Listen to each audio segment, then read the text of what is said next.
ఆంధ్రులు ఎప్పటివారో మీకు తెలుసా? 1000 ఏళ్ల కిందటివారా? కాదు. 2000 ఏళ్ల?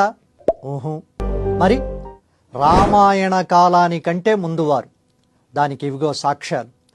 వేదాల వెలుగులో ఐతరేయ బ్రాహ్మణంలో కనిపించిన తొలి ఆంధ్రుల ప్రస్తావన ఇది. విశ్వామిత్రుడి శాప కథలో ప్రత్యక్షమవుతారు. ఆ శ్లోకం ఏంటంటే, ఏ విశ్వామిత్రస్య పుత్రాః ప్రాణా ఆహుః ఆంధ్రాః పుండ్రాః శబరాః పుళిందా మూతిబా ఇతి తాన్ ఉదంతాన్ బహవో భవంతి.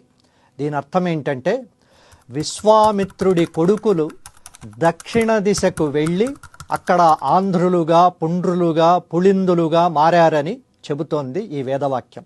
ఇక రామాయణం కిష్కింధకాండలో ఆంధ్రుల ప్రస్తావన చూద్దాం.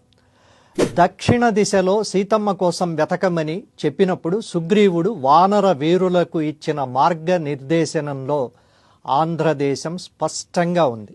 ఆ శ్లోకాలివి. తథా వంగాన్ కళింగాంశ్చ కౌశికాంశ్చ సమంతతః అన్వీక్ష దండకారణ్యం సపర్వత నదీగుహం నదీం గోదావరీం చైవ సర్వం ఏవ అనుపశ్యత తథైవ ఆంధ్రాంచ పుండ్రాంచ చోళాన్ పాండ్యాన్ కేరళాన్. గోదావరి ప్రవాహం కింద దండకారణ్యం అంచుల్లో చోళ పాండ్యులతో పాటు ఆంధ్రుల్లో కూడా సీతమ్మను వెతకమని సుగ్రీవుడు చెప్తాడు. ఇక మహాభారతంలో ఆంధ్రులు ఎక్కడున్నారో చూడండి. భీష్మ పర్వంలో దక్షిణ రాజ్యాల జాబితాలో ఆంధ్రులు వీరులుగా కనిపిస్తారు. ఆ శ్లోకం ఇది.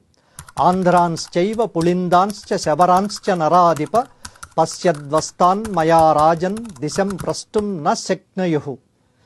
అక్కడ ఆంధ్రులు యుద్ధశక్తిగా, గెలవ శక్యం కాని వీరులుగా ఉన్నారని. కౌరవ పాండవుల మధ్య ఆంధ్రుల సైనిక సామర్థ్య ప్రస్తావన ఎంత బలంగా ఉందో ఇది చెబుతోంది. ఈసారి ఎవరైనా ఆంధ్రుల చరిత్ర అని మాట్లాడితే ఐతరేయ బ్రాహ్మణం దగ్గర నుండి మొదలు పెట్టండి. భారత రామాయణాలను దాటి తవ్వుకున్న వారికి తవ్వుకున్నంత చరిత్ర ఆంధ్రులది అని చెప్పండి.